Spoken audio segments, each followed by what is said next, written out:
Hitting the pause button on this testimony so we can bring in our guest to discuss. Joining us this hour, national trial attorney Michael Jaafar is with us.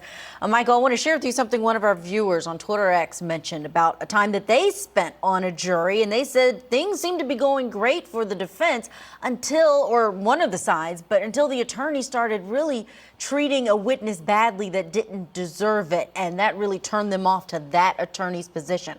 This defendant has some fantastic attorneys this time around, but what do you think about how they're handling this particular witness? I think, it's a little bit awkward. They're not being too abrasive, but I'm so happy you said that because I've said this multiple times, and we've seen cases here on Court TV where I've always said, the defense attorney was too abrasive. We've seen cases, Julia, where the defense attorney would be abrasive to a witness who was also a victim of the defendant, right? Because the defendant had some sort of a scheme. So I'm a big believer in courtroom cadence, courtroom body demeanor, and the defense attorney.